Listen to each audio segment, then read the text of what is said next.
네, 안녕하십니까. 정인태 신지식인 TV입니다. 저는 국립한국복지대학교 특임교수를 역임한 정인태입니다. 네, 대선 후보들 장애인 평생교육 정책 구현해야 이 주제로 말씀을 드리겠습니다. 네, 이 장애인들 같은 경우에는 이 평생교육이 굉장히 중요하죠. 이 평생교육이라는 측면들은 평생학습이죠. 네, 요람에서 무덤까지 평생 교육을 받는다라는 개념인데요. 사실 이제 저도 평생교육사인데 이 평생교육이라는 것은 이 아주 그 획일적인 학교 교육, 네, 획일적인 학교 교육에 이 문제점을 지적하고 평생교육, 네, 평생교육 체제로 가야 된다라는 것을 전개하는 게 이제 평생교육법인데요. 그래서 우리 사람들은 요람에서 무덤까지 평생 학습하는 게 중요한 겁니다. 그래서 제가 이제 학벌주의를 비판하는 이유 중에 큰 부분이 뭐 수능을 잠깐 그 하루 수능을 봐가지고 그 사람의 모든 학력을 대변한다라는 것은 말이 안 되는 거죠. 네, 그렇기 때문에 가장 중요한 측면들은 평생 학습하고 있느냐가 중요한 거예요. 매일 학습하고 있느냐. 네, 그래서 사람은 죽을 때까지 공부를 하는 것이 가장 중요하다. 이렇게 볼 수가 있습니다. 계속 학습을 해야 되는 거죠. 외국어 같은 경우도 사용하다 안 사용하면 금방 잊어버립니다. 네, 그래서 매일 공부를 해야 되거든요. 네, 그래서 장애인 평생교육법 약속 지켜라 이재명 윤석열 해서 이런 기사가 나오고 있는데요.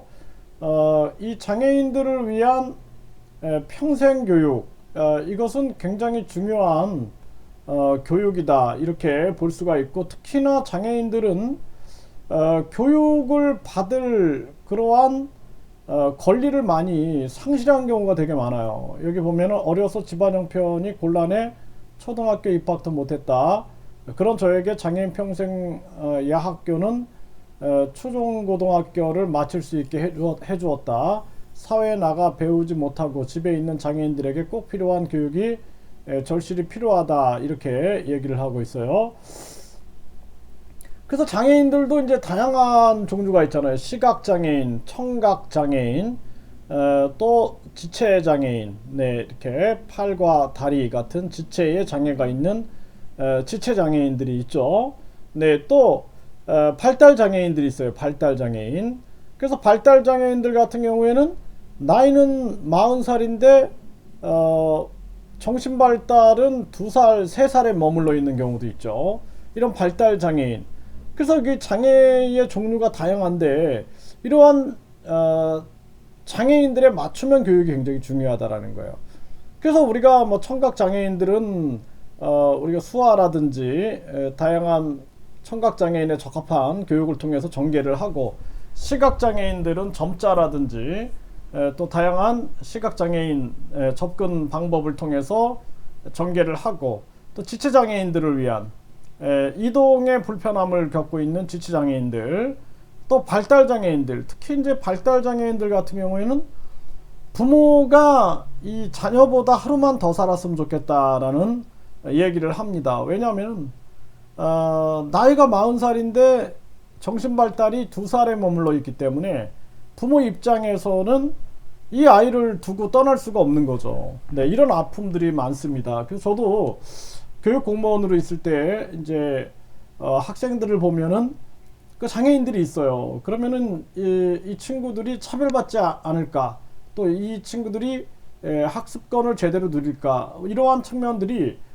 참 많은 그 고민의 대상이었고, 그리고 장애인들을 따로 분리해서 우리가 뭐 장애인 학교, 뭐 특수 학교 이렇게 하는 것보다는 장애인이 통합교육, 더불어 함께 사는 사회를 만들어 나가는 거죠. 그래서 장애인 평생교육법 또한 장애인을 위한 평생교육이지만 결국엔 통합교육 형태로 가서 장애인이 우리 사회로부터 고립되지 않고 더불어 함께 살 수 있는 그러한 시스템을 만드는 것이 중요하다, 이렇게 말씀을 드릴 수가 있습니다.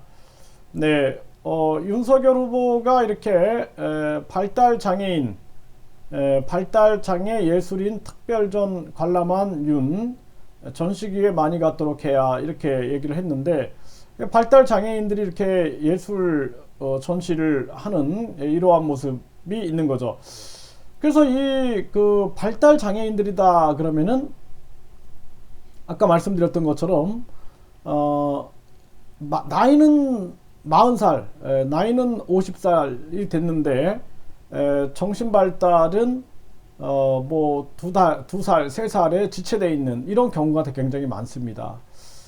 그래서 이 순수한 영혼 발달장애 예술가 43인전 해서 발달장애인들이 이렇게 예술활동을 하는 그러한 이 전시회가 열린 거죠. 여기 김정숙 여사도 참여를 했네요. 네, 그래서 발달장애 예술인 특별전 관람을 했다. 네, 이렇게 기사가 나오고 있습니다. 네, 그 정치인들이, 여야 정치인들 지금 김동연 후보, 허경영 후보, 그리고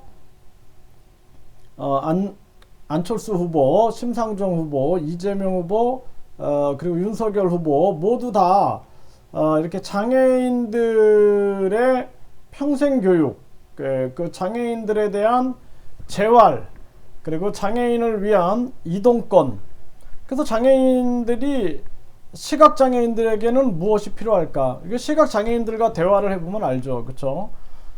제가 예전에 그 대한장애인태권도협회 회장을 할 때 그 시각장애인들, 또 청각장애인들, 지체장애인들, 발달장애인들, 이러한 장애인들을 위한 태권도와 더불어서 이 재활 태권도, 이러한 것들을 많이 전개를 해서 장애인 올림픽에 이제 태권도가 정식 종목이 채택이 됐죠. 도쿄 올림픽부터 시작을 했는데, 그때 그 운동을 참 장애인들하고 많이 했습니다. 그래서 시각장애인, 청각장애인들과 저녁에 모여가지고 같이 태권도도 하고 함께 얘기도 하고 식사도 하고 많이 해봤는데, 장애인들의 삶이 굉장히 어렵다라는 것을 많이 느끼게 됐어요. 그래서 제가 그 장애인들 태권도 봉사할 때 전국에서 장애인들이 그렇게 왔어요. 왜냐하면은 목적을 가진 삶, 네, 목적, 어떤 장애인 올림픽에 나갈 수 있다는 목적, 이것이 굉장히 중요하죠. 그래서 우리가 목적이 없다라면은 삶이 무료할 수 있는데, 그런 목적을 가질 수 있게끔 해주는 거, 여기에 대선 후보들이 많은 관심을 갖고, 특히나 장애인들 또한 평생교육에 접근할 수 있게끔 해줘야 된다. 그래서 우리나라에 보면은 평생교육원들이 있어요. 대학교에도 평생교육원이 있고 또 일반 평생교육원들이 있는데, 이런 평생교육원에서 장애인들도 차별 없이 평생교육을 받을 수 있게끔, 또 장애인들에게 평생교육 시스템이 완벽하게 정착될 수 있게끔, 이런 것이 굉장히 중요하고, 사실 저는 이 장애인들 또 비장애인들 더불어서 우리나라에 요즘에 많이 정치권에서 논의가 되고 있는 국민배당금, 이제 허경영 후보는 국민배당금을 외치고 있고, 또 이재명 후보는 기본소득을 외치고 있는데, 이러한 제도들이 잘 정착이 되고, 그래서 취약계층들이 평생교육에 많이 평생교육을 누릴 수 있었으면 좋겠다, 이런 말씀을 드립니다.